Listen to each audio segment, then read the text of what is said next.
வல்மீடியா நேயர்கள் எல்லோருக்கும் வணக்கம். மதுரையில் திருமங்கலத்தில் தெலுங்கு சமூகத்தோடைய இளைஞர் அமைப்பு கூட்டத்தில் ஒரு நபர் தமிழ் தேசியத்தை தவறாக பேசியிருக்காரு. அதை பற்றி பாரி அண்ணங்கிட்ட கேட்டு தெரிஞ்சுக்கலாம். வணக்கம்ண்ணா. வணக்கம். அதான் நான் மதுரையில் என்ன பண்ணியிருக்காங்க, இளைஞர் அமைப்பு ஒரு கூட்டம் நடத்துது தெலுங்கு சமூகம். அதில் என்ன சொல்கிறாருன்னா, நாம் தமிழ் கட்சியை பற்றி அவர் தப்பாக பேசியிருக்காரு. நாம் தமிழ் கட்சி தீவிரவாத அமைப்பு, பயங்கரவாதம்னு பேசியிருக்காரு. அப்புறம் வாள் எடுக்கட்டுமா, நாங்கள் விஜயநகர் பேரரசோடைய வாரிசு, மறுபடியும் நாங்கள் விஜயநகர பேரரசு நிறுவட்டமெல்லாம் பேசியிருக்காரு. இதை பற்றி உங்களுடைய பார்வை என்ன? இது அவர் அந்த பேச்சை கேட்க நேர்ந்தது, முழுசாக கேட்க முடியல, பட் கொஞ்சம் கேட்டோம். அதில் பார்த்தீங்கன்னா சிரிப்பாக இருந்துச்சு அவருடைய அந்த பேசுகிற துணி. அவர் அங்கே எழுத்தாப்பில் பார்த்தீங்கன்னா ஒரு 30 பேர் உட்காந்துருக்காங்க.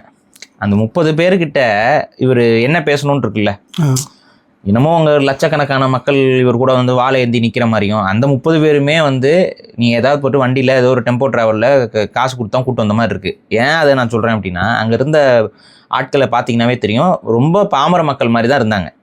ஓகேவா? இவர் சொல்கிற மாதிரி இவர் அப்படியே எல்லாம் இந்த வாழை ஏந்திட்டு வரோம் அப்படின்னோடனே எல்லாரும் கூடவே சேர்ந்து வாழை ஏந்தி வர அளவுக்கு ஆட்களும் கூட கிடையாது, இளைஞர்களும் கூட கிடையாது. அந்த கூட்டத்தில் பார்த்தீங்கன்னா தெரியும், அதில் இளைஞரே யாருன்னா அந்த ஆள் தான். அந்த ஆள் தான். சேரு காலியாக இருக்குது, மேடையில் இருக்க சேரே காலியாக கிடக்கு, கீழே இருக்க சேர் காலியாக இருந்தாலும் பரவாயில்ல, மேடையில் இருக்க சேரே காலியாக இருக்குது. சரி, ஓகே, ஏதோ அவங்களுக்கு ஒரு ஆசை, அவங்க ஏதோ வாழை ஏந்தி போர் செய்யணும்னு ஆசைப்படுறாங்க, அது இப்போ பண்ணட்டும், அது ஒன்றும் நம்ம குறை சொல்லலை. இப்போ என்ன அப்படின்னா, என்ன மாதிரியான ஒரு பேச்சு அப்படிங்கிறத நம்ம அனலைஸ் பண்ணணும். இந்த பேச்சுகளுக்கு அரசாங்கம் என்ன பண்ணிக்கிட்டு இருக்குங்கிறதையும் நம்ம ஒரு கேள்வியாக இந்த திராவிட மாடல் ஆட்சிக்கிட்ட கேட்கணும். ஒரு தமிழர் சிலம்பரசன்கிறவர் ஒரு கர்நாடக கொடி கட்டிட்டு வர ஒரு வண்டியை மடக்கி அவர் கேட்குறாரு, அது பேச்சுவார்த்தை முடிச்சுது. அதில் ஒரு ஒரு கன்னத்தில் அரைஞ்சிடாரு. அவர் ஒரு அறை தான், அது வேறு எதுவுமே எக்ஸ்ட்ராலாம் அவர் அடிக்கல, இது பண்ணல, ஒரே ஒரு அறை. அதுவும் அந்த டிரைவர் கொஞ்சம் ஒரு மாதிரி தெனாவட்ட அந்த பதில் கொடுக்கும்போது அவருக்கு கோவம் வந்துடுது. அதை தவிர்த்துருக்கலாம், ஆனால் அவர் ஒரே ஒரு அறை அரைஞ்சிடுறாரு. அதற்கு பின்னாடி காரணம் என்னென்னா, உங்களுக்கே தெரியும், கோயம்புத்தூர்லேருந்து போன ஒரு ஓட்டுநரை கர்நாடகக்காரங்க 8 பேர் அடித்தாங்க. அந்த நிகழ்வு இங்கே தமிழ்நாட்டில் வரும்பொழுது இவர் இங்கே ஒரு ஆளை அறையிறார். இதுதான் நடந்தது. அரைஞ்ச அடுத்த நிமிஷம் நீங்கள் போயிட்டு வேகமாக போயிட்டு கைது பண்ணி அவருக்கு பின்ன குற்றவாளிக்குள்ள நிப்பாட்டுற மாதிரி நிப்பாட்டி அவரை அசிங்கப்படுத்தி அவமானப்படுத்தி, தமிழுக்காக ஒருத்தர் கோவப்பட்டா அவரை கைது பண்ண தெரியுது. இப்போ ஒருத்தர் தெலுங்குக்காக கோவப்பட்டு இருக்கான். ஆமா, அவர் கையை நீட்டினாருன்னு சொல்றீங்க, இவன் வாள் எடுத்து எல்லாரும் கொலை பண்ணுவேன்னு பேசியிருக்கேன். படை திரட்டுறது நீ என்னமோ பண்ணு, வாள் எடுத்து சண்டை போடுவோங்கிறான். அப்படின்னா வாள் எடுத்துன்னா என்ன பொருள்? தமிழ் தேசியம் பேசுபவர்களே கொலை செய்வேன்னு பேசுறான். அதை பேசுறான். அதுக்கு அடுத்து நாங்கள் சும்மா இருக்க மாட்டோம், வெட்டிடுவோம், இதெல்லாம் பேசியிருக்கான். வெட்டிட்டு போயிடுவோம் எல்லாம் பேசியிருக்கான். இப்போ இதுக்கு ஏதாவது நடவடிக்கை இந்த திராவிட மாடல் அரசு எடுக்குமா? இதுதான் நம்ம கேள்வி. அது எடுக்காது. ஏன்னா திராவிடம்னாவே தெலுங்கரை தான் அது குறிக்கும். நான் மட்டும் சொல்லலை, அவரே சொல்லி, அந்த நபரே சொல்றாரு. அந்த பேட்டியில அந்த பேச்சுல நீங்க கேட்டீங்கன்னா, இங்க திராவிடம்னு எதிர்க்கிறாங்களே, இந்த திராவிடம்ங்கிறது என்ன? கன்னடரை குறிக்குமா இல்ல மலையாளியை குறிக்குதா? மலையாளியும் கன்னடம் தான் இங்க தமிழ்நாட்டில் ஆட்சி செஞ்சுக்கிட்டு இருக்கானா? அவரே சொல்றாரு. இந்த தெளிவா கேட்டுக்கோங்க. நீங்க எல்லாம் என்ன சொல்றீங்க, திராவிட இயக்கம்னா தெலுங்கர்கள், கன்னடர்கள், மலையாளிகள், துளுவர்கள், அதுக்கப்புறம் யாரெல்லாம் இருக்காங்களோ அவங்க எல்லாரும் சேர்த்துக்கிட்டு இருக்கிறது தாங்க திராவிடம்னு சொல்றோம். ஆனா இந்த நபர் சொல்றாரு, கன்னடரு மலையாளிலாம் இங்க அமைச்சரா இருக்காங்களா? அமைச்சரா இருக்கிறதெல்லாம் யாரு? நாம தான் தெலுங்கர்கள் தான். அதனால திராவிடம்னு சொல்லாத, தெலுங்கர்னே வெளிப்படையா சொல்லு. அதை தான் நானும் சொல்றேன். திராவிடம்னே சொல்லல, தெலுங்கர்கள் தான் நான் சொல்றேன். உங்களை எப்படின்னா தெலுங்கர்கள் கூட நான் சொல்ல, ஆதிக்க வெறி பிடித்த தெலுங்கர்கள் தமிழ்நாட்டை தமிழர் ஆளணும்னு சொல்லும் பொழுது உனக்கு எங்க இருந்து கோவம் வருதுன்னு தெரியல. அது அந்த எரியுதிரி மாலான்னு குப்பரக்காப்பட்டு போய் அந்த இடத்துல இருந்து உனக்கு கோவம் பொத்துக்கிட்டு நீ இறங்கி கத்திக்கிட்டு இருக்கீல்ல, இந்த கோபம் உன்னுடைய தெலுங்கு உணர்வுல இருந்து வருது இல்ல. இதைத்தான் நான் சொல்றேன். இந்த தெலுங்கு உணர்வு தான் எங்களுக்கு பிரச்சனை. நீங்க திராவிடனா இல்லடா, நீங்க தெலுங்கனா இருக்க. இங்க தெலுங்கர் ஆட்சி செய்யணும், தமிழ்நாட்டை தெலுங்கர் ஆட்சி செய்யணும், இதை நீ சொல்லிப்பாரு. இப்ப தமிழ்நாட்டை திராவிடர் ஆட்சி செய்யணும்னு சொல்லும் பொழுது குழப்பமா இருக்கா? நீ ஏன் சொல்ற திராவிடர்னு? நம்மளை தான் சொல்றாங்க, தெலுங்கர்களை தான் சொல்றாங்க, வேற யாரையும் அமைச்சரா இல்ல. நான் என்ன சொல்றேன், இனிமேல் நீ என்ன சொல்லு, தமிழ்நாட்டை தெலுங்கர்கள் தான் ஆட்சி செய்யணும்னு பேசு. இதே மாதிரி ஒரு 10 மேடை பேட்டு பேசு. உனக்கு ஏதாவது நிதி பற்றாக்குறை ஏற்படுதான்னு சொல்லு, நாங்களே காசு தரோம், போய் நீ போய் பேசு. எங்களுக்கு அது சாதகமா தான் அமையும். அது நீ இந்த மாதிரி உன்ன மாதிரி ஆட்கள் ஏமாத்திக்கிட்டு இருக்கனாலதான் இன்னைக்கு நீ சொல்றீல, உனக்கு இவ்வளவு தைரியமா நீ பேசுறீல. இதே தைரியம் ஆட்சி அதிகாரத்துல இருக்கிற உன்னுடைய சொந்த சாதிக்காரனுக்கு ஏன் இல்ல? இதை கேளு நீ. ஏன்னா நீ இங்க ரெட்டியா இங்க ரொட்டி கூட விற்க முடியாதுடா. இது முதல்ல புரிஞ்சுக்கோ. நீங்க ஒரு ரெட்டியா இருந்துட்டு இங்க ரொட்டி விற்கணும்னு நினைச்சீங்கன்னா கூட இது ரெட்டியோட ரொட்டின்னு சொல்லிட்டு எவனும் வாங்க மாட்டான். புரிஞ்சுக்கோ. நீங்க ரெட்டியா இங்க ஆட்சி செய்யல. இங்க தமிழர்கள்கிட்ட தங்களை தமிழர் போல காட்டிக்கிட்டு எங்களுடைய அடையாளத்துக்குள்ள வந்துக்கிட்டு ஏமாத்திக்கிட்டு இங்க அதிகாரத்துல உட்காந்துக்கிட்டு இருக்க. அதிகாரத்துல உட்கார்ந்து இருக்கக்கூடிய உன்னோட சமூக அமைச்சர்கள்லாம் இருக்காங்கன்னு சொல்றீங்கள, அந்த அமைச்சர்களை ஒருத்தரை சொல்லு, நான் ஒரு தெலுங்கன், தமிழ்நாட்டை ஆட்சி செய்து கொண்டிருக்கிறேன், தமிழ்நாட்டில் இவ்வளவு பெரிய அதிகாரத்தில் நான் இருக்கேன்னு சொல்லு. சொன்னா அடுத்த முறை அந்த ஆளால வர முடியாது. ஆந்திராவில் சொல்றாங்க, அங்க போனா சொல்றாங்க. ஆந்திரால அவங்களோட சாதி மாநாடுகள்ல போகும்போது அது மட்டும் நாங்களும் மனவாடு தாங்க, நம்மெல்லாம் மனவாடு தாங்க. அப்ப நடிகர்களா இருப்பாங்க, அங்க போய் உட்காந்துக்கிட்டு அங்க பேசும்போது பேசிக்கலி ஐ பி தெலுங்கு காய் பிகாஸ் ஐ மீன் நாயுடு காய் அப்படின்னு சொல்லி பேசுவாங்க வெக்கமே இல்லாம. இங்க வந்து பாத்தீங்கன்னா தேவமாறு இதுன்னு என்னங்க சாதியா பிரிஞ்சுக்கிட்டு என்னங்க இது அப்படின்னு உட்காந்து இங்க நமக்கு வியாக்கியான படம் நடத்துவாங்க. அவங்க அங்க போகும்போது நாயுடு காய், நாயுடு காயா இருக்கனாலதான் தெலுங்கு காய். புரியுதுங்களா? என்ன இவங்களோட இந்த ஏமாத்து வேலையை தான் இங்க மக்கள் புரிஞ்சுக்கணும். நீ தெலுங்கராக இரு, உணர்வுள்ள தெலுங்கராக கூட இரு, எங்களுக்கு இதுல பிரச்சனையே கிடையாது. தெலுங்கர்களுக்கு இங்க வந்து அதிகாரம் வேணும்னு கேளு. இது ஏன் நாங்களே சொல்றோம். இப்ப இங்க தமிழ் தேசியத்து மேல இவங்களுக்கு என்ன கோவம்? இப்ப தமிழ் தேசியவாதிகள் பலரும் சொல்ற ஒரு விஷயம் என்னன்னா, தமிழ்நாடு என்பது தமிழர்களுக்கான ஒரு நிலப்பகுதி, இது நமது தாய் பூமி. இப்போ தமிழர்கள் வேற மாநிலங்களில் போயிட்டு நாங்கள் அதிகாரத்தை கொடுன்னு கேட்பதை வந்து தமிழ் தேசியம் என்றைக்குமே ஆதரிச்சது கிடையாது. அதனால தான் தமிழர்கள் யாராவது வெளிநாடுகளில் அரசியல் அதிகாரத்துக்கு போகும்போது கூட நான்லாம் ஒரு வாழ்த்து பதிவும் கூட அவங்களுக்குலாம் போட்டிருக்க மாட்டேன். நீங்கள் பார்த்தீங்கன்னாவே தெரியும், நிறைய பேர் போடும்போதும் கூட அது வந்து அது ஒரு அறமற்ற போக்காக தான் நான் பார்க்குறேன். அவரவர் நாட்டில் அவரவர் ஆளணும், மற்றவர் நாட்டில் போய் நம்ம வாழலாம், அந்த நாட்டுக்கு நம்ம உதவி புரியலாம், அந்த நாட்டுடைய பொருளாதாரத்தில் பங்கீடு கொடுக்கலாம், அந்த நாட்டுடைய சட்டத்திட்டங்களுக்கு உட்பட்டு நம்ம வாழலாம். ஆனா அங்க போய் அந்த நாட்டு மக்களை நம்ம ஆளுதல் அப்படிங்கிறது அது ஒரு முறையற்ற போக்கு. இந்த முறையற்ற போக்கை வந்து காலங்காலமாக தமிழர்கள் யாரும் செய்யல.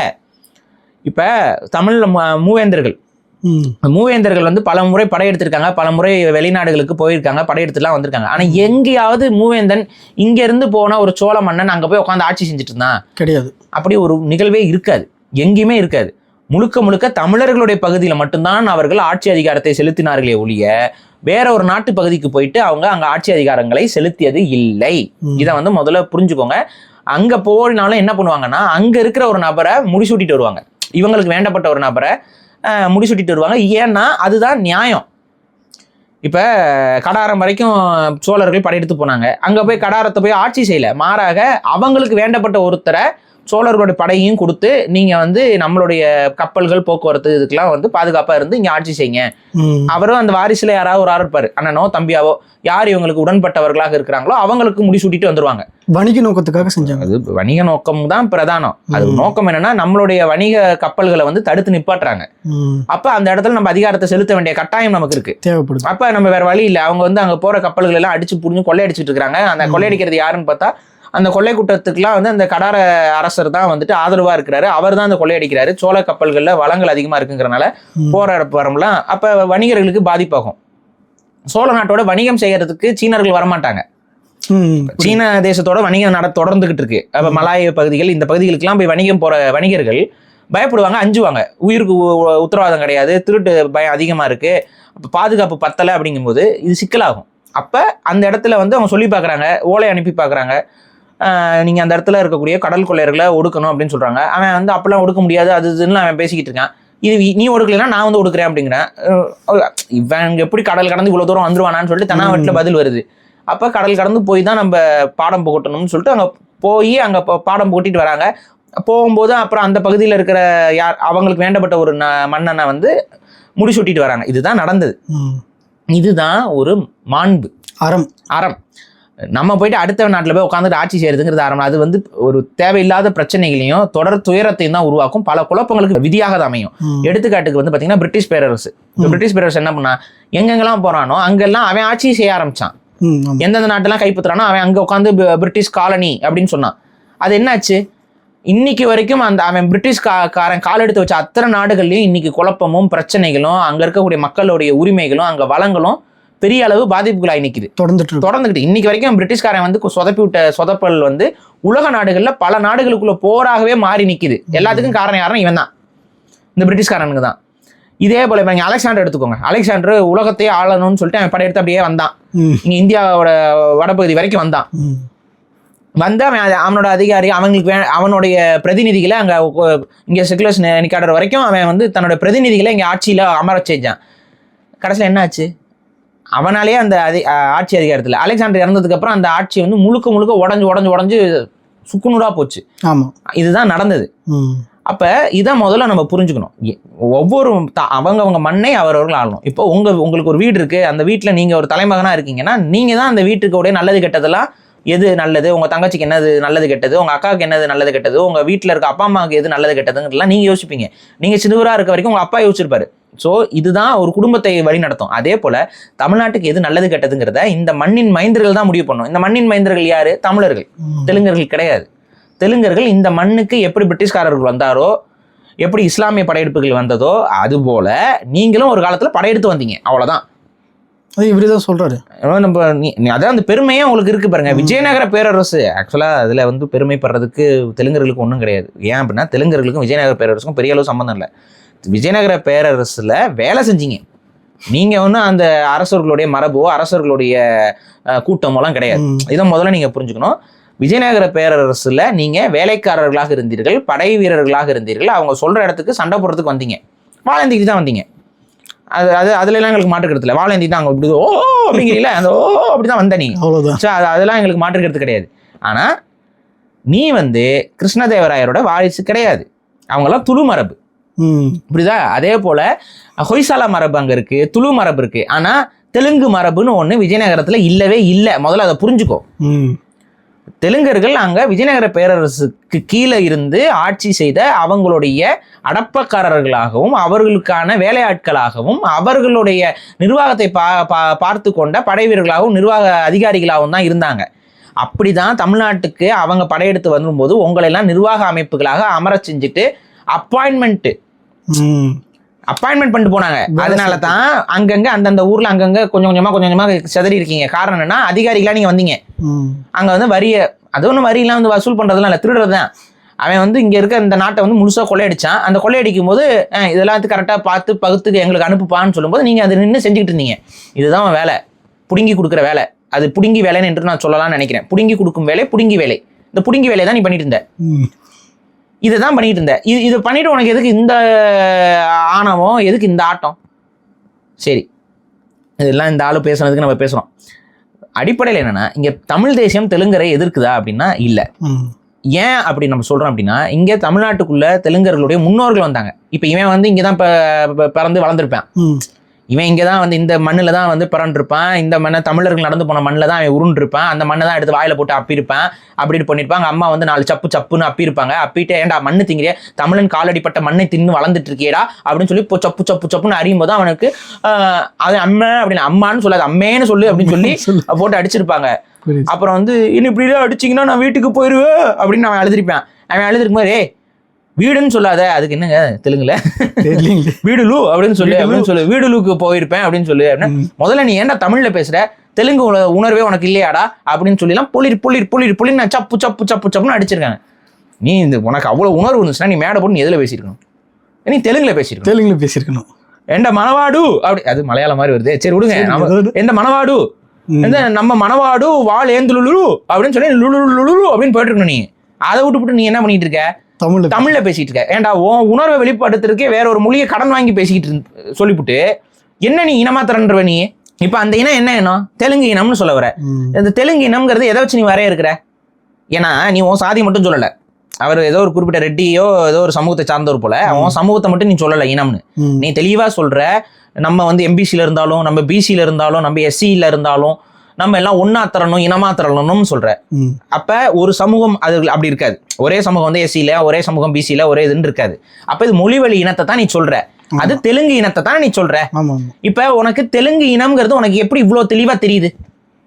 குடிய வச்சு தெரியுது. நம்ம ரெட்டி, நம்மளுடைய தாய்மொழி வந்து தெலுங்கு.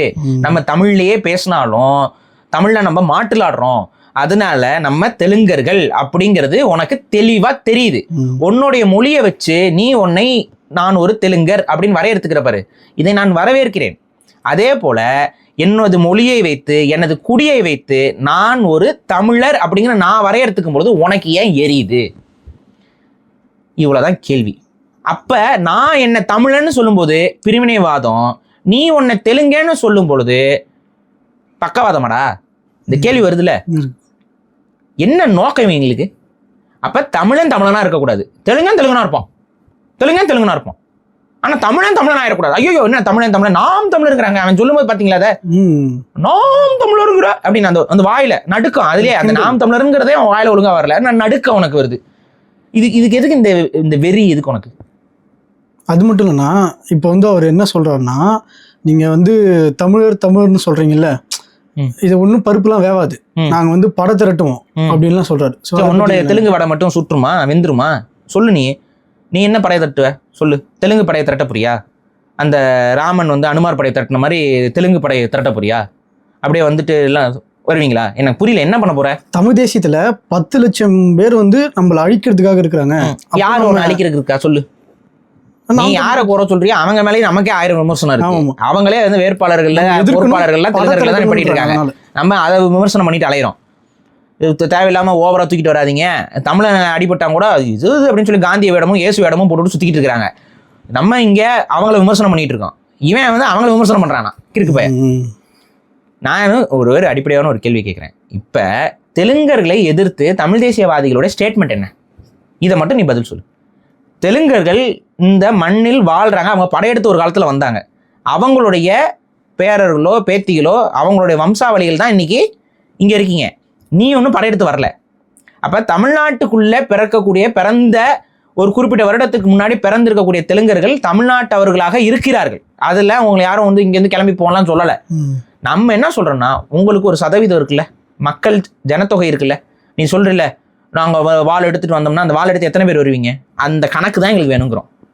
அந்த கணக்கு எடுத்துக்கிட்டு, நீ வந்து இப்போ 5 லட்சம் பேர் இருக்கியா, இல்லை 10 லட்சம் பேர் இருக்கியா, இல்லை 50 லட்சம் பேர் இருக்கியா, இந்த 50 லட்சம் பேருக்கு என்ன அதிகாரமும் என்ன மாதிரியான உரிமைகளும் இந்த மக்கள் தொகைக்கு எத்தனை சீட்டு, இதை பார்த்து நாங்கள் கொடுக்குறோங்கிறோம்.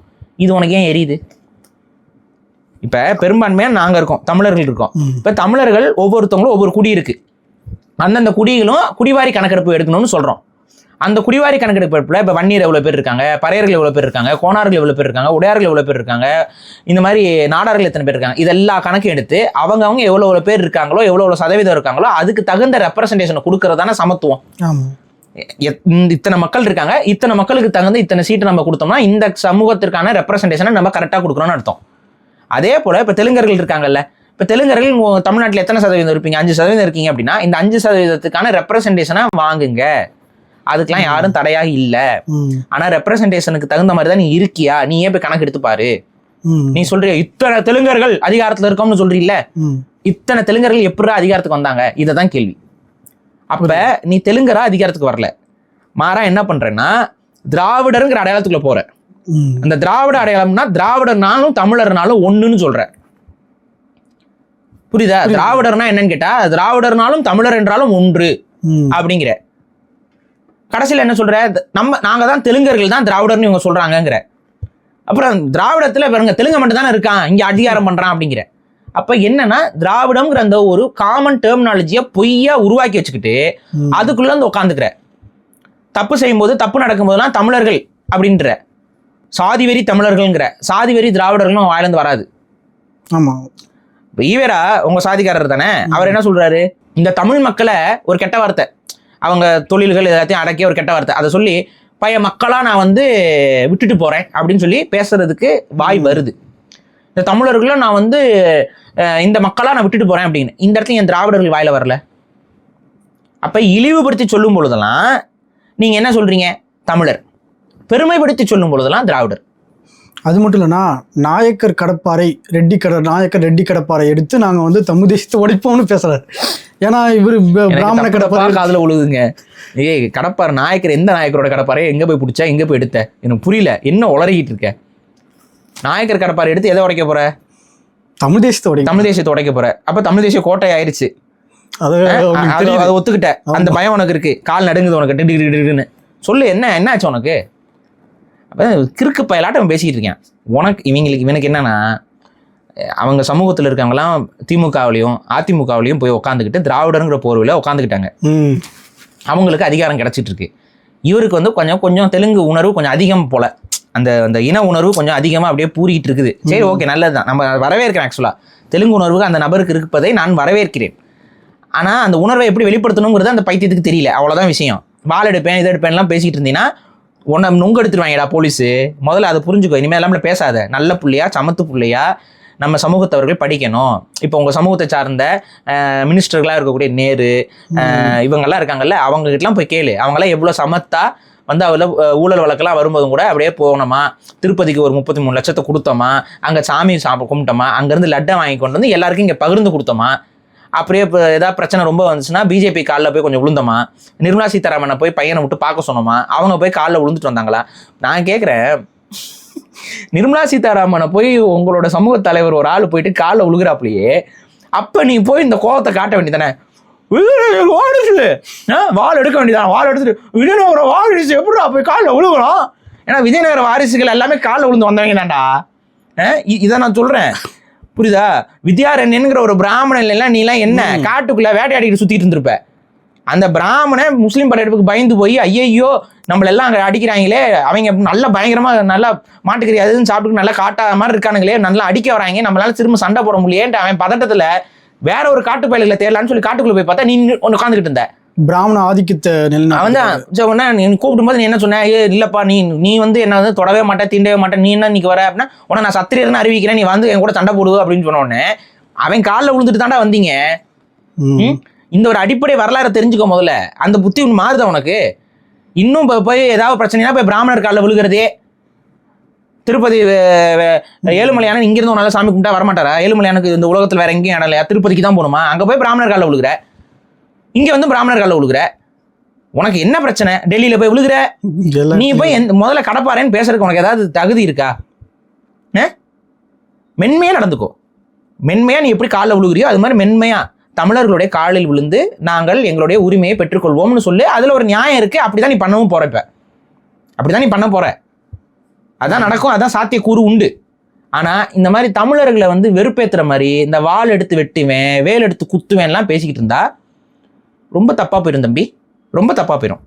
வந்தமா ஏதாவது இங்க படிச்சியா என்னன்னு தெரியல எனக்கு, நீ இருந்தியா ஏதாவது இங்க பொழப்ப பாத்தியா, ஏதோ ஒரு தெலுங்கு உணர்வு உனக்கு கொஞ்சம் இருந்துச்சுன்னா ஏதாவது தெலுங்கு இலக்கியங்கள் ஏதாவது 4 எழுதுனியா, அதுக்கு ஏதாவது பண்ணியான்னு பரவாயில்ல. தெலுங்கு உணர்வு இருக்கான் அவன். அந்த டைட்டில் பார்த்தீங்களா, அந்த மேடை போட்டு பேசின டைட்டில் பார்த்தீங்களா? அது என்னன்னா தமிழ் பிரிவினை சக்திகளை ஒழிக்க இன எழுச்சி கூட்டம். பார்த்துக்கோங்க, முதல்ல தமிழ் தமிழ் அப்படின்னு சொன்னா பிரிவினை சக்தியா. இப்போ நீ ஒரு இனம்னு என்ன இனம்? இதுக்கு பதில் சொல்லு. நீ என்ன இனத்தை நீ சொல்ற? அந்த இனத்துக்கு தெலுங்கு இனம்னு சொல்ற. இந்த தெலுங்கு இனம்ங்கும்போது உனக்கு என்ன, அது பிரிவினை இல்லை. அப்ப தெலுங்கர்னு சொன்னா பிரிவினை கிடையாது, தமிழர்னு சொன்னா பிரிவினைன்னா நீ யாரா? முதல்ல இதெல்லாம் தமிழக அரசு என்ன பண்ணிக்கிட்டு இருக்குன்னு தெரியல, தமிழக காவல்துறை என்ன பண்ணிட்டு இருக்குன்னு தெரியல. அப்படியே விளக்கணை ஊத்திக்கிட்டு யாராவது தமிழ் தேசியவாதிகள் ஏதாவது பேசுவாங்களா தவறுவாங்களான்னு பார்த்துக்கிட்டு இதுதான் எங்க பிரச்சனை. இந்த தெலுங்கு அரசுகள் இன்னைக்கு அதிகாரத்தில் இருப்பதுதான் தமிழர்களுக்கு பிரச்சனை. ஆனா அந்த திமிரில் தான் இவங்க ஆடுறாங்க. இப்போ இந்த ஆட்டம் எதனால வருது? இது மாதிரி தமிழ் தேசியவாதிகளால் பேச முடியாது, பேச மாட்டாங்க. அந்த மாண்பு நமக்கு ஒன்று இருக்கு, அது ஒன்று.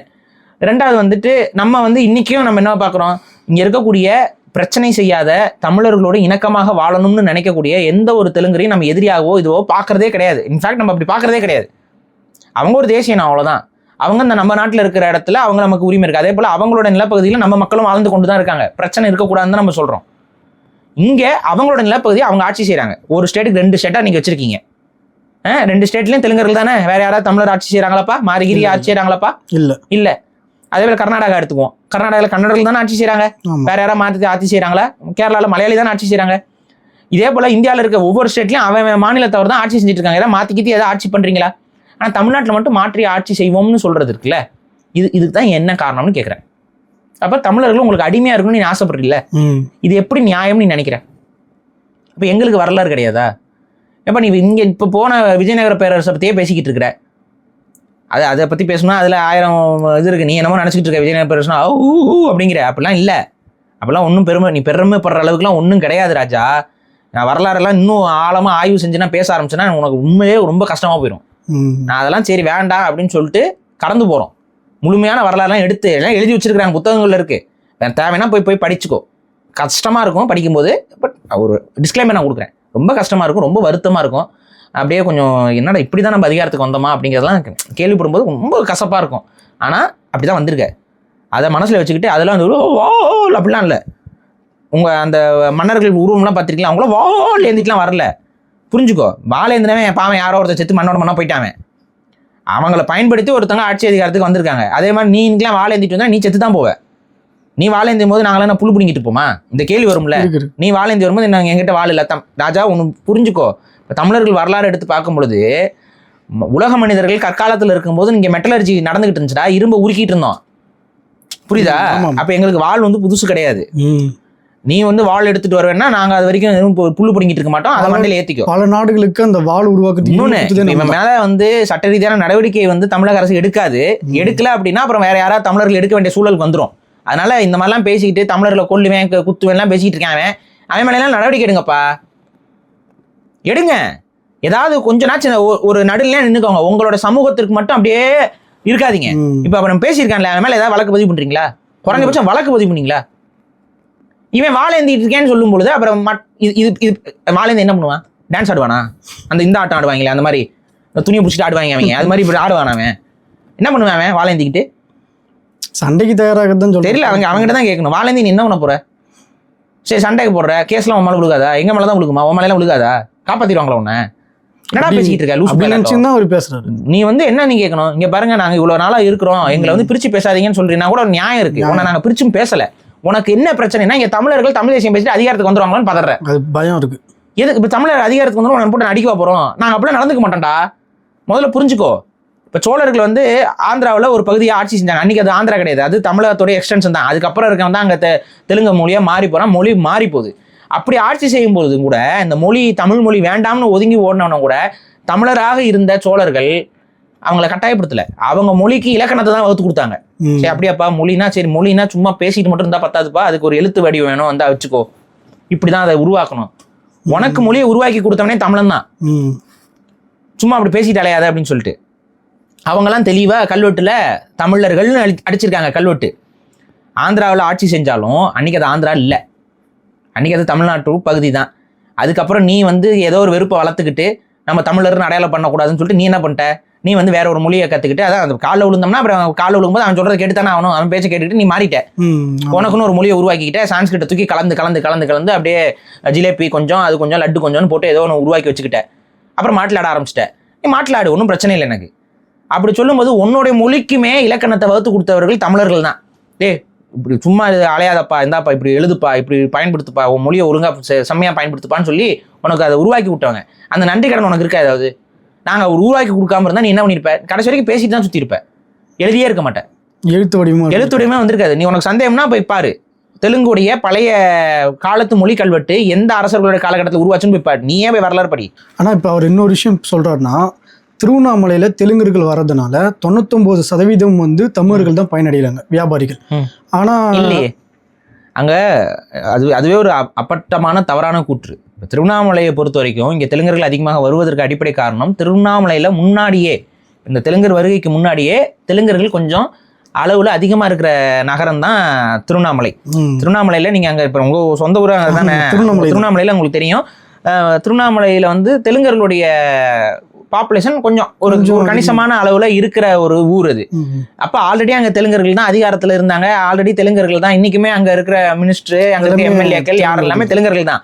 அவங்களாம் நம்ம ஆந்திரால இருந்து இப்ப வந்தாங்கன்னா சொல்லுப்பா, எங்களுக்கு தெரியல, வந்தாங்கன்னு சொல்லினா அது பயனடைஞ்சு அவங்களும் பயனடைஞ்சாங்களா வந்து சொல்லு. நீ அவங்களாம் வரலாற்று காலகட்டத்தில் அந்த குடும்பங்கள் வந்தவர்கள் அவங்க அங்க வந்து அதிகாரம் செலுத்திக்கிட்டு அங்க உட்காந்துருந்தாங்க. இந்த செஞ்சி இந்த பகுதி இதெல்லாமே கொஞ்சம் தெலுங்கர் ஆதிக்கம் அதிகமாக தான் இருக்கும். இப்ப இந்த இடத்துல இப்ப என்ன தமிழர்களுக்கு பிரச்சனை அப்படின்னா, இது தமிழர்களுடைய மண். என்னதான் தெலுங்கர்கள் கணிசமா அதிகமா இருந்தாலும் பெரும்பான்மை கணக்கு எடுத்து பாத்தீங்கன்னா தமிழன் தான். ஆமா, புரியுதா? தெலுங்கர்களுடைய பாப்புலேஷன் கொஞ்சம் அதிகமா இருக்கும் மற்ற ஊர்களை விட. இந்த ஊர்களில் வந்து கொஞ்சம் பாப்புலேஷன் வந்து அதிகமா இருக்குமே. அப்புறம் அது இல்லாம இந்த விஜயநகர பேரரசு சொல்ற விஜயநகர பேரரசு அப்படிங்கிறீங்கள, அந்த விஜயநகர பேரரசு காலகட்டத்தில் தமிழர்கள் நிலங்களை எல்லாம் பறிச்சிங்கல்ல, அந்த நிலங்கள்லாம் அப்படிதானே வச்சிருக்கீங்க. அந்த நிலங்கள் இதெல்லாம் இருக்கனால கொஞ்சம் வசதி வாய்ப்போடு இருப்பீங்க. இவ்வளவுதான் விஷயம். அதுக்கப்புறம் அந்த நிலங்கள் எல்லாம் பிடுங்கி இதெல்லாம் வந்து கொடுக்கல, அப்படியே விட்டாச்சு. அதனால ஜாலியா வசதியா அப்படியே ஜாலியா உட்காந்துக்கிட்டு ஓ அப்படின்ட்டு இருக்கிற நீ அதை முதல்ல இப்போ புரிஞ்சுக்கோ.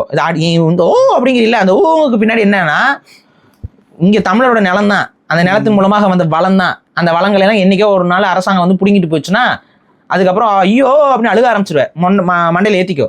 அதனால அந்த ஒரு அங்கே அந்த ஒரு கணிசமான எண்ணிக்கையில் இருக்கிறதுனால அங்கே ஆல்ரெடி வந்து இந்த வணிகம் இதுல எல்லாம் வந்து தெலுங்கர்கள் ஆல்ரெடி கோல வச்சுக்கிட்டு இருக்கிறாங்க. அப்போ சக தெலுங்கர்கள் அவங்களுக்கு வரும்பொழுது உடனே அவங்க என்ன பண்ணுறாங்கன்னா இது தமிழ்நாடுங்கிற அந்த இதை மறந்துடுறாங்க. மறந்துட்டு அவங்க கடை பலகைகள்ல இருந்து கடை இதுல இருந்து எல்லாத்தையும் தெலுங்கு மயமாக்குறாங்க. அங்கே தமிழ் வார்த்தைகள் இல்லை, இப்போ தெலுங்கு வார்த்தைகள் அதிகமாயிடுச்சு, மும்மொழி மாதிரி வந்துருச்சு ஒரு மொழி. அப்ப இது வந்து அரசியல் ரீதியாக தமிழக அரசாங்கம் தலையிட்டு மும்மொழி கோட்பாடு தமிழர்களுடைய கோட்பாடு கிடையாது, இருமொழி கோட்பாடு தானே, தமிழ் அண்ட் இங்கிலீஷ் மட்டும்தான் இருக்கணும், எதுக்கு தெலுங்கு வருது எதுக்கு? அப்ப இதெல்லாம் இருக்கக்கூடாது. அப்ப இதை நீ அகற்றுன்னு சொல்றோம். நாங்க தமிழக அரசுடைய நிலையில இருந்து தான் நாங்க அதை சொல்றோம். இது அரசாங்கத்துக்கு உங்ககிட்ட வந்து பிரச்சனை பண்ணல, நாங்க அரசாங்கத்திட்ட பிரச்சனை பண்ணிட்டு இருக்கோம். நீ எப்படி 3 மொழியை உள்ள கொண்டு வருவ அப்படின்னு.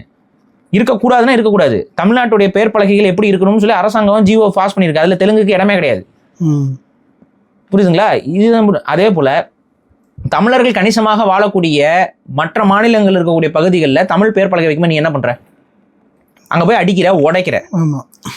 அப்ப நீ அதை செய்யும் பொழுது நாங்க அடிக்கிறோமா உடைக்கிறோமா? எதுவும் இல்லை, அரசாங்கத்திட்ட சொல்லி அதை அகற்ற சொல்றோம், இதை மாத்துங்க, இந்த மாதிரி தெலுங்கு திணிக்காதீங்கன்னு சொல்றோம். இதுல உனக்கு என்ன வலிக்குது? அது பொய் பரப்புறன்னு சொல்றாருண்ணா. எப்படின்னா அங்க ஆதிக்கம் செலுத்துறாங்க தெலுங்கர்கள்னு சொல்றாங்க, அப்புறம் அதுக்கு அடுத்தது மதுரைக்கு கன்னியாகுமரி வரைக்கும் அது பொய் பரப்புரை இதுங்கிறதெல்லாம் நீ சொல்ற. நீ ஏன் போய் பாரு. நம்ம வந்து இப்போ உங்களுக்கு நீங்க சொந்த ஊருக்காரரு, உங்களுக்கு தெரியும். அதே போல வெளியில இருந்து போற தமிழர்களுக்கும் தெரியும், அங்க இருந்து வர தெலுங்கர்களுக்கும் தெரியும். இங்க நம்ம ஆளுங்க நிறைய பேர் இருக்கிறாங்க, நம்ம வந்து இங்க நிறைய டாமினேட் பண்றோம்ட்டு அதுக்கு தகுந்த மாதிரி இப்போ கூட பாத்தீங்கன்னா ஒரு ஏதோ ஒரு பிரச்சனை பொங்கல் அப்ப வந்து பாத்தீங்கன்னா திருவண்ணாமலையில ஒரு பிரச்சனை வந்து பாத்தீங்களா, ஒரு தெலுங்கு குரூப் வந்து தமிழ் பக்தர்களுக்கும் சண்டை போட்டாங்க, பார்த்திருப்பீங்க, செய்தியில வந்துச்சு, பக்தர்களுக்குள் சண்டை அப்படின்னு. என்ன பிரச்சனை? அந்த கோயிலு குலதெய்வமா கிளைம் பண்றாங்க, அவங்க எங்களுடைய கோயில்னு சொல்றாங்க. அது ஒரு லூசுத்தனமான ஒரு புரிதல். குலதெய்வம் அதுங்கிறது குலதெய்வத்திற்கும் பெருதெய்வங்களுக்கும் இருக்கிற வேறுபாடே தெரியாம இந்த மாதிரிலாம் இதுதான் அயோக்கியத்தனம்ங்கிறோம். இப்படி அபகரிக்க பாக்குறாங்க. இது வந்து இந்த கோயில் வந்து அப்படியே வந்து எங்களுக்கானது, இதை கட்டினவர்ல இருந்து அதுக்காக ஒவ்வொன்றும் செஞ்சவங்க எல்லாருமே தமிழர்கள். நீ காம்பவுண்ட் சோறு கட்டிட்டே நீ உரிமை கொண்டாடிட்டு இருக்கிறது நினைக்காத. நீ பண்ணது காம்பவுண்ட் சோறு வேலை, புரியுதா? அந்த வீடு யாரோடையதுன்னா தமிழரோடையது. நீ சுத்தி காம்பவுண்ட் சோறு கட்டிவிட்டு காம்பவுண்ட் சோறு நாங்க தானே கட்டணும், காம்பவுண்ட் சோறு இருக்குன்னா காம்பவுண்ட்ல உட்கார்றா, அதை விட்டுட்டு நாங்க தானே காம்பவுண்ட்ல கோபுரம் கட்டணும், காம்பவுண்ட்ல கோபுரம் கட்டணும்னே புலம்பிட்டு இருக்காங்க. உனக்கு நீ கட்டணும்னா நீ ஏன் ஆந்திராவில் போய் கட்ட வேண்டியதானே? ஏன் இங்கேருந்து கட்டுற? இங்கே இருக்கிற சிற்பிகள் இங்கே இருக்கிறவங்களோட உழைப்பை எடுத்துப்புட்டு அவங்களெல்லாம் வேலை வாங்க கட்டிட்டு நீ இன்னைக்கு வந்து நாங்கள் தானே கட்டணும்னா அந்த செல்வம் எங்கேருந்து உனக்கு வந்துச்சு? தமிழ்நாட்டிலேருந்து செல்வத்தை எடுத்துட்டு அதிகாரம் செஞ்சுப்புட்டு நாங்கள் தான் பண்ணோம் பேசுறது வந்து அயோக்கியத்தனம். நீ அங்கே பண்ண அப்படின்னா அந்த கோயிலோட கோபுரங்கள்ல இருக்கு. அப்புறம் நான் உட்காந்து எல்லாத்தையுமே கேட்க ஆரம்பிச்சேன் கேள்வி. அந்த கோயில் கோபுரத்தில் லைன் பை லைனா சிலைகளுக்குலாம் விளக்கம் கேட்பேன், நீ பதில் கொடுக்குறியா? நீ தானே கட்டியிருக்க, உங்க சமூகம் தானே கட்டிச்சு, வா உங்க சமூகத்துல இருந்து கூட்டு வா, இது ஏன்டா இப்படி ஒரு சிலை இருக்குன்னு கேட்பேன் நான். அதுக்கு விளக்கம் என்ன கொடுப்ப? நாங்கெல்லாம் அப்படிதான் வாழ்ந்தோம்னு சொல்லு. என்னுடைய முன்னோர்கள் அப்படிதான் வாழ்ந்தாங்கன்னு சொல்லு. அப்ப எதுக்கு அந்த மாதிரி கட்டி வச்சிருக்க? அப்ப இதுதான் அயோக்கியத்தனம்ங்கிறது. நாங்க தான் கட்டணும், அப்ப அதுல இருக்கிற சிலையில நீங்க தானே, அந்த சிலையில இருக்கிற வாழ்வியல் உன்னோட வாழ்வியல் தானே, அது ஒத்துக்கோ. அந்த சிலையில என்னென்ன வாழ்வியல் இருக்கு நான் உன்னை கூட்டு போய் காட்டுறேன். இப்போ தமிழர்கள் கட்டிய கோயிலோட கோபுரங்கள்ல என்னென்ன சிலைகள் இருக்கு, நீ கட்டிய கோயிலோட கோபுரங்கள்ல என்னென்ன சிலைகள் இருக்குன்னு வா ஆய்வு பண்ணி பார்ப்போம், கூட்டு போய் காட்டுறேன். அப்போ புரியும் எங்களுக்கு. அதாவது நம்ம வரலாறுன்ட்டு போயிட்டோம்னா அப்புறம் முழு வரலாறு எடுத்து ரோட்டில் விட்டுருவோம், மனசுல ஏற்றிக்கோ. சும்மா தேவையில்லாமல் இந்த இனக்கலவரத்தை தூண்டுற மாதிரி இந்த வேலை ஏந்திட்டு வரேன்லாம் பேசிக்கிட்டு இருந்தீங்கன்னா வேற மாதிரி பிரச்சனையாக போயிடும். அவன் வெளிப்படையாக என்ன சொல்றான், தமிழ் தேசியவாதிகளை கொலை பண்ணுவேன்னு பேசிக்கிட்டு இருக்கான், மேடை போட்டு பேசிக்கிட்டு இருக்கான். அந்த மேடையை அனுமதிக்கிறாங்க, அவனை பேசுறதுக்கு அனுமதிக்கிறாங்க, அவன் மேலே எந்த நடவடிக்கை எடுக்காமல் இருக்கிறாங்க. அப்போ நம்ம கேள்வி வந்து திரும்ப அரசாங்கத்து மேலே தான் வரும். இப்போ அரசாங்கம் வந்து இப்போ தமிழர்கள் யாராவது இப்படி பேசினா என்ன பண்ணுவீங்க? கைது பண்ணுவாங்க. சரி, ஒரு இஸ்லாமியர் இப்படி பேசுறாரு என்ன பண்ணுவீங்க? இப்போ ஒரு ஆர்எஸ்எஸ் காரர் இப்படி பேசுறாரு என்ன பண்ணுவீங்க? உடனே கைது. ஒரு இஸ்லாமியர் பேசினா, ஒரு இஸ்லாமியர் வாழை ஏந்திட்டு ஒரு முன்னாடி ஒருத்தன் பேசினா, ஒரு பையன் பேசிட்டான், சின்ன பையன் தான், விபரம் இல்லாமல் என்ன சொல்லிட்டான், குரானை கையில் எடுத்துட்டு வாழை கையில் எடுத்துட்டோம்னா அப்படின்னு ஒரு வார்த்தையை விட்டான். அவன் மேலே நீங்கள் வந்து தேசிய பாதுகாப்பு சட்டத்தில் கைது பண்ணீங்க. அதே போல வந்துட்டு ஹிந்துக்கள் ஏதாவது பேசுறாங்களா, நாங்கள் வந்து வாள் எடுத்தோம் என்றால் வேல் எடுத்தோம் என்றால்லாம் பேசும்போது அவங்க மேல வழக்கு பதிவு பண்ணிருக்கீங்க. பெருசா கைது பண்றீங்களோ இல்லையோ வழக்கு பதிவு பண்ணிருக்கீங்க. இந்த நபர் மேல வழக்காவது நீ பதிவு பண்ணியா? இன்னும் பண்ணல. ஏன் பண்ணல? ஒரு 2-3 நாள் ஆயிடுச்சு. அப்ப நோக்கம் என்னன்னு பாருங்க. நோக்கம் என்ன? இப்படி பேசு, கலவரத்தை தூண்டு, முடிஞ்சா ஒரு 4 தமிழ் தேசியவாதி வெட்டி கூட வீழ்த்து. தேர்தல் நேரத்துல ஏதாவது ஒண்ணு பண்ணி ஒரு ஜாலியா இது பண்ணு, ஒரு பயத்தை ஏற்படுத்து. இவ்வளவுதான் விஷயம். அதுக்கப்புறம் இவங்க வந்து நாம் தமிழர் கட்சியை வந்து இது தீவிரவாத கட்சின்னு சொல்லி தடை போடணும்னு பேசிக்கிட்டு இருக்காங்க. அவங்களுக்கு அந்த அஜெண்டா இருக்குது. நம்ம முன்னாடியே நம்ம பல முறையும் சொல்லிட்டோம். அது வந்து தீவிரவாத இயக்கம் அது இதுன்னு சொல்லி தடை பண்ணுறதுக்கு தான் அவங்க அட் எண்ட் அது அங்கே தான் வந்து நிற்க போகுது. அதுதான் அவங்க பிளானில் இருக்குது. அவங்க அதான் பிளான் பண்ணிட்டு இருக்காங்க. அதோடைய ஒரு வெளிப்பாடு தான் இந்த நபருடைய கூக்குரல். தமிழ் தேசியம் பேசினா அது தீவிரவாதம். இப்போ இவன் தெலுங்கு தேசியம் தானே பேசுகிறான். தெலுங்கு தேசியம் இவன் பேசுறது, ஆனால் அதெல்லாம் தப்பு கிடையாது. தெலுங்கு தேசியம் பார்ட்டி வச்சு நடத்துவாங்க அங்கே ஆந்திராவில். அங்கே போய் எப்படா தெலுங்கு தேசிய பார்ட்டின்னு சொல்கிறேன்னு போய் கேள்வி கேட்க துப்பு கிடையாது. ஆனால் தமிழ் தேசியம்னு சொல்லிட்டு அவங்களுக்கு கோவம் வந்துடும். இப்போ நாம் தமிழ் கட்சியினுடைய தலைமையில இதை பத்தின அறிக்கை இன்னும் வரைக்கும் வரல. அதை பத்தி என்ன நினைக்கிறீங்க? அது அவங்களோட கட்சி, அவங்களுக்கு தேவைப்பட்ட அங்கே கர்நாடகத்துக்கு அறிக்கை வேகமாக வரும். இந்த மாதிரியான விஷயத்துக்குலாம் அறிக்கைகள்லாம் வராது. அது அவங்க கடந்து போறாங்க. அது ஒன்றும் பிரச்சனை இல்லை. அது அவங்களுடைய கட்சி. அது இதான அவங்க கட்சின்னு மட்டும் பார்க்க மாட்டோம் நம்ம. இது ஒரு தமிழ் தேசியத்திற்கு விடுத்த சவாலாக தான் நம்ம பார்க்குறோம். ஏன்னா அந்த நபர் வந்து பேசும்போது அவர் நாம் தமிழர்னு சொல்றாரு, தமிழ் தேசியம்னு சொல்றாரு. மாற்றி மாற்றி ரெண்டு வார்த்தையும் அவர் சைமல்டேனியஸாக பயன்படுத்திட்டு இருக்காரு. நாம் தமிழருங்கிறது ஒரு கட்சி. அவங்களோட கொள்கை என்பது தமிழ் தேசிய கொள்கையாக இருக்கும். அதுல நமக்கு 1000 மாற்று கருத்துக்கள் இருக்கு. ஆனா அவங்களோட பேஸ் கொள்கை என்று அவங்களோட சொல்லிக்கிறாங்க. அவங்களோட நடைமுறையை விட்டுருங்க. அவங்க சொல்லிக்கிறது வந்து தமிழ் தேசியம் தான் சொல்லிக்கிறாங்க. அப்ப அது அவங்களுக்கும் பொருந்தும், மற்ற தமிழ் தேசிய இயக்கங்களுக்கும் பொருந்தும். அப்ப எல்லா இயக்கங்களையும் பார்த்து தான் இந்த ஆளு வாழை ஏந்துவேன், வேலை ஏந்துவேன், அழகு குத்திக்குவேன், பூ மிதிப்பேன், தேவைப்பட்டா வந்து எரியெண்ணெய் ஊற்றி எரிச்சுக்குவேன் அப்படின்னு அவர் புலம்புறாரு. நீ அதெல்லாம் பண்ணது உன் பிரச்சனை. அடுத்து தமிழர்கள் மேல கை வச்சுன்னா நீ வேலை, நீ காலி. அதுவும் பாவம்டா. 100 நாள் வேலை திட்டத்துக்கு போன பொம்பளை ஆட்களெல்லாம் கூட்டு வந்து உட்கார வச்சுக்கிட்டு நான் வாழை ஏந்துவேன், வேலை ஏந்துவேன்னு பேசிக்கிட்டு இருக்கேன். அந்த வீடியோ அவன் பேசிட்டு இருக்கும்போது இந்த பக்கம் திருப்புறாங்க பாரு. அவன் பாருங்க, கேமராமேன் பாருங்க, அவன் யாருன்னு தெரியல. நம்மளால யாராவது போய் கேமராமேன் உட்காண்டாலான்னு தெரியல. இவன் வந்து அப்படின்ட்டு வாழை ஏந்துறேன்னு பேசிக்கிட்டு இருக்கிறான். அப்படியே கேமரா திருப்புறான். அந்த பக்கம் பார்த்தீங்கன்னா ஒரு வயசான அம்மா வந்து வெத்தலை பாக்கு போட்டுக்கிட்டு இருக்கு. அதுக்கு காதே கேட்கல. முதல்ல அது காதில் போய் ஊன்னு ஊது. முதல்ல ஊதிட்டு வா கிறுக்கு பய. இப்படிப்பட்ட நபர்கள் தான் இங்கே உட்காந்துக்கிட்டு தமிழ் தேசியம் ஒன்று சொல்லுது, இவன் ஒன்று சொல்லிட்டு இருக்கான். அழிக்க பார்க்குறாங்களா? உன்னை எவன்டா அழிக்க பார்த்தான்? தமிழ் தேசியவாதி தெலுங்கர்களே அழிக்கணும்னு யார் பேசினா? எந்த எனக்கு தெரிஞ்சு ஒரு தமிழ் தேசியவாதி கூட அப்படி பேசல. இவங்க பொய்யாவே பரப்புறப்ப இங்க பிரச்சனை என்னன்னா, ஒவ்வொரு முறையும் நீ வந்து நீங்க என்ன சொல்ற, தமிழர்கள் மட்டும் தெலுங்கர்கள் இல்லைன்னா எல்லாம் முஸ்லீமா மாறிருப்பாங்க அப்படின்னு நீ பேசும் பொழுது, அப்ப அதை நம்ம எடுத்து வரலாறு பேச வேண்டியது இருக்கு. அப்படிலாம் இல்லப்பா, அப்படிலாம் அந்த அளவுக்குலாம் நீங்க ஒன்றும் செய்யலப்பா அப்படின்னு நம்ம சொல்றோம். புரியுதுங்களா? அதாவது வரலாறு பேசும்பொழுது வரலாற்றில் இருக்கக்கூடிய நபர்களை பேசுறோம். அந்த வரலாறு நீ பொய்யாக இங்க வந்து எங்ககிட்ட கட்டமைக்கும் பொழுது தான் நம்ம பேசுறோம். ஈவேரா மட்டும் இல்லைனா அப்படிங்கிற ஒரு தெலுங்கர் ஈவேரா மட்டும் இல்லைன்னா இதெல்லாம் அப்படி நடந்திருக்குமா, அது பண்ணுமா? அப்ப நாங்க அந்த வரலாற்று ரீதியா இல்லப்பா, நீ ஓவரா மிகைப்படுத்தி பேசாதன்னு பேசுறோம். நாங்க நீ இந்த மிகைப்படுத்துதலை செய்ய நாங்க அதுக்கு எதிர்வினை ஆட்டுறோம். நீ இதை பேசாம கடந்து போ. இதை பத்தி நாங்க எதுக்கு பேசிட்டு இருக்க போறோம்? நீ ஒவ்வொரு விஷயத்துக்கு பின்னாடியும் பாரு. இதே போல ஒரு அம்மா, ஒரு தெலுங்கு அம்மா, அந்த அம்மா என்ன பண்ணுச்சு? தமிழர் வரலாறுலாம் பொய் வரலாறுன்னு சொல்லி பேசிச்சு. அது இப்படி பேசணும்னால அப்புறம் நம்ம திரும்ப கேள்வி கேட்கிறோம். நீங்க சும்மா இருந்தீங்கன்னா நாங்க எதுக்கு அவங்கள வம்புழுக்க போறோம்? நாங்க தமிழ்நாட்டை தமிழர் ஆளணுங்கிறோம். இதுல உன்னை வந்து நீ அதுக்கு தெலுங்கர்கள்லாம் வந்து உதவி செய்யணும்னு சொல்ல, எதுவும் நாங்க சொல்ல. தமிழ்நாட்டை தமிழர் ஆளணும்னு சொல்லும் போது உனக்கு ஏன் பொத்துக்கிட்டு வருது? ஏன்னா நீ தமிழனா இருந்ததே இல்லை. இன்னைக்கும் எல்லா நாளும் நீ வந்து தெலுங்கனா தான் வாழ்ந்திருக்க. நான் நீ மாறணும்னு சொல்லலை. உனக்கான விகிதாச்சார அடிப்படையில் உரிமைகளை கட்டாயம் கொடுத்து தான் ஆகணும். அதுதான் ஒரு ஜனநாயக போக்கு. இதுலேயும் நாங்கள் மாறுபடலை. உனக்கு எதுக்கு எரியுது? அப்போ உனக்கு எது எரியுதுன்னா, தமிழர்கள் ஆட்சி அதிகாரத்துக்கு வந்துருவாங்களோங்கிற எரிச்சல். இந்த எரிச்சலுக்கு நாங்கள் எப்படிதான் மருந்து கொடுக்க முடியும்? நீ போய் டாக்டர் கிட்ட, அந்த உமாராணி அந்த அம்மா டாக்டர் தான், போய் அதுக்கிட்ட போய் படு. அதுக்கு அந்த என்னமோ எரிச்சல்னு சொல்லுவாங்க. அந்த எரிச்சலுக்கு என்ன மருந்துன்னு சொல்லி கொடுப்பாங்க. அந்த லேகியத்தை தடவிட்டு உட்காந்துரு. நாங்கள் என்ன பண்ண முடியும்? அந்த லேகியத்தை தடவிட்டு உட்காந்துரு. அந்த எரிச்சல் போகுதான்னு பார்ப்போம். இப்போ தமிழ் தேசியத்துக்கு எதிராக இவங்க தெலுங்கு சமூகத்தை ஒருங்கிணைச்சு பண்ணணும். அதெல்லாம் ஒருங்கிணைய மாட்டாங்க. அப்படி ஒருங்கிணைந்தால் தமிழ் தேசியத்துக்கு தான் லாபம். அது புரியுதா? நீங்க அப்படி சப்போஸ் ஒருங்கிணைக்கணும்னு ஆசைப்பட்டா நீ போய் தாராளமா ஒருங்கிணைச்சிருக்கோம் தான் சொல்றேன் நான். தெலுங்கர்களாக நீ ஒருங்கிணைச்சு தெலுங்கர்கள் தான் தமிழ்நாட்டை ஆளணும்னு நீ சொல்லு. நீ அதை சொல்லணும்னு தான் நாங்களே எதிர்பார்க்கிறோம். அதை சொல்லு, அதை ஒருங்கிணைக்க முயற்சி பாரு. வரமாட்டான்டா. ஏன்னா இங்க அதிகாரத்தை பெற எவனுமே தெலுங்கராக அதிகாரத்தை பெறல. எல்லாம் அவங்க திராவிடர்ன்ற அடையாளத்துக்குள்ள உட்காந்துட்டு அவங்களோட அவங்களும் வந்து உங்களை எல்லாம் வாழ வைக்கணுங்கிறதுக்காகலாம் அதிகாரத்துக்குள்ள இல்லை. நீ இவ்வளவு கதற இல்லை, நாளைக்கு உன் மேல நடவடிக்கை எடுத்தாலும் கூட எடுக்க மாட்டாங்க. கவலைப்படாத, பயப்படாத, எடுக்க மாட்டாங்க. இல்லை உங்களுக்கு தான் எடுக்க மாட்டாங்க.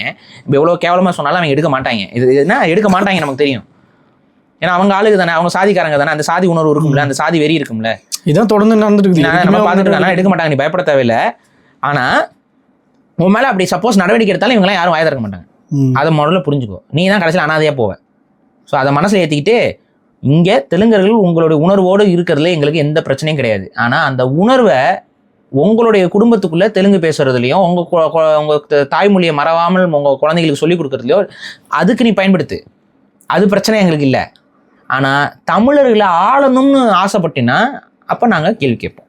தெலுங்கர்கள் தமிழர்களை ஆளணுங்கிற எண்ணம் உனக்கு இருக்கு பாரு, ஒரு வெறி இருக்கு, ஒரு ஆதிக்க புத்தி இருக்கு பாரு, அந்த ஆதிக்க புத்திக்கு தான் நாங்கள் எதிராக இருக்கோம். இவங்க இந்திய அரசியலமைப்பு சட்டத்தின்படி இவங்க என்ன சொல்றாங்கன்னா, யார் எங்க வேணாலும் ஆளலாம்ன்றது தமிழ்நாட்டுல சொல்லினுக்கிறாங்க. இப்ப இவர் வீடியோ கூட நீங்க வேற வீடியோக்களை பாத்தீங்கன்னா அதெல்லாம் சொல்றாரு. இது ஏன் தெலுங்கர்கள் ஆண்டா என்ன தமிழ்நாட்டை? நான் இப்போவும் சொல்றேன், தமிழக மக்கள்லாம் உன்னோட அடையாளத்தை நீ வெளிப்படையா சொல்லிட்டு உனக்கு வாக்கு போட்டு உனதான் ஒரு தெலுங்கர் தான் தமிழ்நாட்டை ஆளணும்னு தமிழக மக்கள்லாம் வாக்கு போட்டு உன்னை ஆள வச்சாங்கன்னா நீ நடிக்காதேன்னு தான் சொல்றோம். தமிழர்களை ஏமாத்தாதேன்னு தான் சொல்றோம். நீ தெலுங்கன் தானே, உனக்கு தெளிவா தெரியல, எக்கானது கொண்டு திராவிடன்னு சொல்லாது. நான் தெலுங்கர்னு உண்மையா உணர்வோட நில்லு. இப்போ நீ ரெட்டி தானே, ரெட்டினே சொல்லு, நான் ஒரு ரெட்டி, என்னுடைய தாய்மொழி தெலுங்கு, நான் ஒரு தெலுங்கு ரெட்டி சொல்லு சொல்லு, எனக்கு அதுல எந்த பிரச்சனையும் இல்லை. அப்படி சொல்லி நீ தாராளமா வாக்கு கேளு, ஜனநாயகத்தன்மையில போட்டி போடு, உன யாரும் நாங்க எதுவும் கேட்கல. நீ மறைச்சிக்கிட்டு வராத, மறைச்சிட்டு திராவிடம் அப்படின்ட்டு வராத. இந்த திராவிடம் இந்த போலி முகமுடிய மாட்டாதுன்னு தான் நாங்க சொல்றோம். நீ தான் சொல்ற திராவிடம்னா தெலுங்கர்களை தான் அவங்க சொல்றாங்கன்னு சொல்றீங்களா, அது தெரியுதுல உனக்கு, அது வெளிப்படையாவே பண்ணு.